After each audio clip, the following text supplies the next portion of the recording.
Question number 1. With unemployment at 10% and likely to stay there for some time, how would you specifically promote job growth? And we'll start off with Rick Torres. What I have to tell you with respect to that is that I trust the free market. And remember, I told you, I came from the left to the right. So a long time ago, I would have told you that government can have a role in all of this. My recommendation would be is to immediately start cutting government in every way that we can. Look, if you can just take a look at what's happened in Bridgeport for a second, what happened in Bridgeport is what's happening to the state of Connecticut. Okay, in Bridgeport, all of you here, unless if there's any Bridgeport residents, I see a couple, okay, you're paying for my educational system. I pay 10% of it, okay? We need to start making people responsible for what's theirs. We need to stop the madness of feeling that if someone coughs, government must run over and save them. We are independent. We can solve problems for ourselves. Believe in yourselves. I do. I believe in you. I believe in myself. If you want to find unemployment, a woman asked me recently at an RTC meeting, what will I do for her specifically to get her job back? I said, I'll consult you for a little while. I'll tell you how wonderful you are, and maybe you have to start reorganizing your life and finding answers for yourself. This room right here is packed with ideas as to how to re-stimulate our society. If you leave it up to government, I'll tell you what government will do. It will make a massive problem out of something that wasn't before, just like it's doing right now. The answers that we're creating right now, policy wonks. People sitting in small rooms deciding our lives for us. No one knows better for you, what's better for you than you. Be your own best answer. Go get them. Establish your own small business if you can. Look around. There's things to do. And that is the answer to job growth. If you look to government, somebody's pocket's going to get picked. Okay? So when that pocket gets picked, that person will soon join the unemployment line as well. Right. So please look to yourselves for the answers. Next one is Dan DiMasella. Now, thank you. And I think you're going to hear all of us say that we need to get government out of the economy. But one of the things that we as a Republican Party need to do is start offering specific solutions. The media loves to portray us as the party of no. And we are so much more than that. And Ronald Reagan showed us the way of how to actually get an economy going. Let me give you 3 specific ideas. The first one I already covered, which is repeal the remaining stimulus package and actually cut the payroll tax in half for middle-class families and small businesses. We'll reduce the deficit and will immediately stimulate job growth. Number 2 is we actually need a federal spending cap that will actually stop politicians from spending. Right now, the government's growing by leaps and bounds, much more so than in the past. But did you know that under President Bush, when the Republicans were in control, it still increased by 7 to 8% a year? That is unacceptable. You have to take these decisions out of the hands of the politicians.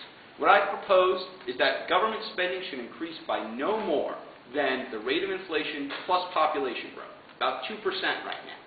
If we do that, we will force politicians to actually make spending trade-offs that will actually eliminate the deficit by 2015, just by changing that growth trajectory. And number 3 is privatization. It is much like we proposed in state government. We need to look throughout the federal government for those areas where the private sector can do it better and for less money. And by doing that, you'll actually be able to control spending. We all agree that we need less government, but we Republicans need to start standing up and talk about specifics for how we can actually reduce spending, shrink the size of government, and lower taxes. Thank you. Next will be Rob Merkel. Well, I own a small business, and I put people to work. So there's a few things we can do immediately. Number 1, cut taxes across the board. And not just employment taxes, but if you look at our corporate tax rates, we have a 9% disadvantage to the rest of the developed world. Our corporate tax rates are about 35, 36%. The rest of the world starts at about 25%. That's an inherent disadvantage when we're competing in a global economy, which is what we have. Number 2, we have such an onerous tax burden. In Connecticut alone, we're the number 3 most heavily taxed state in the country. That's got to change. It starts in Hartford, but it also goes into Washington, D.C. If you look at the tax implications of what's coming out of D.C. now, 4th District, 17 towns, bear the second highest burden out of 435 tax districts. If you think that's fair, I got a bridge for you. Last thing we can do is everyone admits the government's too big. I think it was Congressman Pete Sessions who said there are 192 duplicate programs in the federal government. Just duplicates.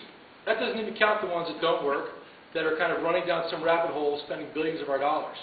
When you have that kind of a burden on the society, it's unsustainable. We have what's called an inverted cone at this point, where 50% of the population does not pay federal income tax. We need to change that around. Wealth is created with small business. 70% of the jobs come from small business. We get the banks that have received TARP funds, have received stimulus dollars, to lend.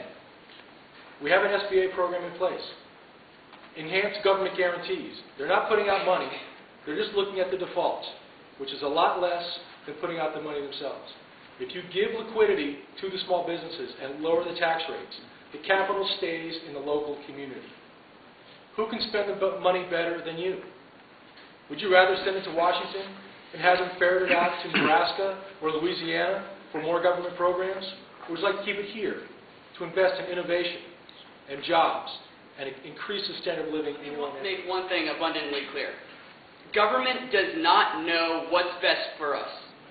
We do not need a command and control style economy like they're essentially trying to move us in the direction of. We need to foster entrepreneurship, creativity, get our small businesses and our small business owners to hire through the proper incentives. We need to create an environment in which they can thrive. Now, there are a few ways that we can do this specifically. We need to make across-the-board tax cuts first and foremost. Done. The next thing we need to do is make America more competitive in the world. We have the second highest corporate tax rate of any country in the world, behind only Japan. That's not good enough. We need to be bringing the best people from around the world right here, get those business owners from across the globe to set up their shops here, create jobs here in Connecticut and across the country. I propose we slash it from 35% where it stands now to 10%. It's a radical approach, but I think it's going to work. We also need to start looking into other tax incentives that can get people hiring again and moving away from where they're trimming staff. Now, Al Agrisani, he was the Deputy Labor Secretary under Reagan, suggested a $5,000 to $6,000 tax credit for small businesses that create jobs. Now, I've heard this idea raised by some other people in this race as well. I think that's a great idea. Let's do it. We need to make sure that our small business owners, who need to be the engines of our recovery, start hiring back people. And the last thing that I'd like to touch on is that we need to build infrastructure that sets up long-term growth right here in Connecticut and across the country. I think we all agree this is going to be one of the major issues of the fall campaign. And you've heard consensus that if you want to grow business, which is how you grow jobs, government has to get out of the way. It's the unnecessary regulation, it's the secondary taxes that those of you that run small businesses like me know make your day-to-day life very hard. Frankly, here in the state of Connecticut, and our legislators will be happy to testify, we've driven away businesses with the business entity tax, with professional taxes, with registration taxes, that just make the burden on our small businesses higher and higher. Well, what do you think this health care bill is going to do that the Democrats want to pass? $800 million in new taxes that will primarily be paid for by small businesses? If we want to help create jobs, the first thing we need to do is say no to that legislation. And then we should look at tax credits to grow business. But only after we've tried to reduce the burden that's already on our businesses. There's a reason we're losing businesses to overseas. It's not because they want to go. It's because that's all they can afford to do. We have to stem that tide. Thank you. Thank you.